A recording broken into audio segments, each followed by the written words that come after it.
Hello mga bay, magandang umaga sa inyong lahat, tanghali, gabi, buwan, taon. Dito pa rin ako mga bay, no, nagpapapansin sa inyo. Di pa ni basta-basta itong lakaw karon mga bay, no, kay kubo itong ipangita karon, no, tingnan mo, tuyo ko. Habang nagtindog-tindog ang isang lalaki sa tabi ng daan, hindi talaga mapakali ang isang lalaki sa kakahintay sa iyang kauban kay pitindugaya ni abot. 3 oras na talaga nakatayo ang isang lalaki dito, hindi na siya kasabot siyang gibate. Kaya naisipan ng isang lalaki na kunin ang kanyang cellphone dahil nakulbaan ang isang lalaki, baka mapagkamalan siyang snatcher. Bigla talaga natakot ang isang lalaki kasi masama ang tingin sa kanya ng isang pulis dito, nakatayo lang. Saludo talaga tayo sa ganito mga pulis mga bay, no, nagbabantay 24 oras. Kaya kung nagbabalak kayo ng masama, wag niyo na ituloy, baka mahuli ra kayo. Kaya bati ang isang lalaki natakot sa tingin ng pulis, kaya sibat na. Sa sobrang takot ng isang lalaki, nakarating talaga siya dito sa Tuganay Bridge, so sa may Carmen. Lusot-lusot lang talaga ang isang lalaki, no, kay pitin trapika sa dalan. Dahil sa kakulba sa isang lalaki, tuloy-tuloy lang talaga siya sa pagpatakbo. Wala talaga pakundangan yung takbo ng motor niya, diretso lang talaga. Hanggang nakarating talaga ang isang lalaki dito sa mga Davao. At may nakita ang isang lalaki na nakaparada na isang barge,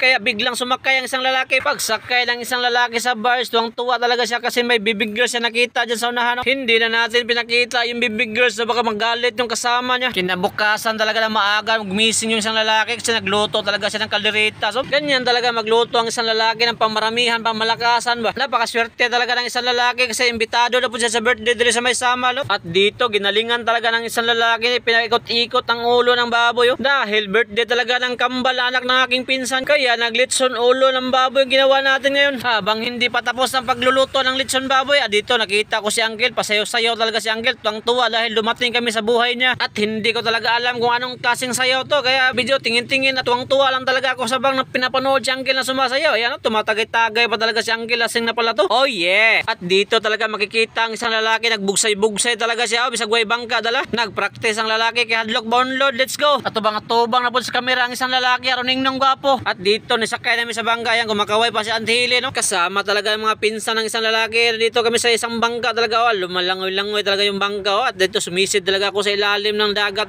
nakapakatinaw talaga ng dagat, kitang-kita yung mga isda sa ilalim. Isang oras talaga sumisid ang isang lalaki. Patunga sa isang lalaki, nakita niya lang isang island dito. Ito pala yung tinatawag na Wishing Island ng Samal. Napakaganda talaga ang island nito, kaya dinadayo ng maraming tao dahil walang nagbabantay umalis. At dali-dali nang umakyat ng mga lalaki dito sa taas. Kaya laki talagang pasasalamat ng isang lalaki kasi nagkaroon tayo ng isang kaibigan dito sa Samal Island na may-ari ng isang bangka. Dahil walang bayad at nakalibre na naman tayo papunta dito sa Wishing Island ng Samal. Dahan-dahan lang talagang umakyat yung mga kasama natin. At pag-akyat natin dito sa taas, namnamin natin yung ganda ng lugar na to mga bay. At may pamahiin at paniniwala ang mga karaang tao dito sa Wishing Island mga bay. Maghagis ka lang ng barya at mag-wish ka, matutupad lahat ng mga pangarap mo sa buhay. Pagkatapos namin mag-picture-picture, dali-dali na kaming bumaba at sumakay sa bangka. At dito talaga pinasilip sa ating kaibigan na may-ari ng bangka at inikot namin ang buong isla na to. Isa sa mga lugar na madalas puntahan ng maraming tao ang Wishing Island. Bukod sa wala ng entrance, pwede ka pang mag-picture-picture sa taas at pwede pa kayong maligo ito kasama yung mga kaibigan mo. Pangalawang beses ko na pala ito nakabalik dito sa Wishing Island, kaya hindi ako nagsasawang balikan to dahil sa napakaganda ng lugar. At dito talaga dali na kaming uwi kasi gutom na kayo. Sumalubong talaga sa amin yung mga bata, tuwang-tuwa talaga sa pagdating namin. At pag-abot ng isang lalaki dito sa Daplin, sumandok talaga siya ng kanin. Nilaplap talaga ng isang lalaki ang pisngil ng baboy at kumuha ng panit na crispy. Hala, paspas kaya nagkahungit ng isang lalaki, nagyaka na sa balas, kao nagpanit, pitong crispy as panit, panglamoy na sa lalaki, wala giusap nila. Og nitindog ng isang lalaki kagibidlian, oh yeah. At pagkatapos kumain ng isang lalaki, dali-dali talaga siya nagbihis at umuwi, ano. Sakto talaga pagdating ng isang lalaki, dumating yung barge at tagbaba ng mga pasahero. At pagkatapos pag-antay natin ng 10 minuto, ito nakasakay na tayo sa barge. At dito pala nagtatrabaho yung nag-viral na isang lalaki na Samal boy. Pero ang tinuod, mas gwapo pa tato, oh yeah. At pag-uwi ko ng bahay, sumalubong talaga sa akin ang pagkabango na luto ni Boso. Nagluto siya sa aking paborito na chicken curry. At sakto, nilagang pork para sa tag-ulan. For the go, kain po.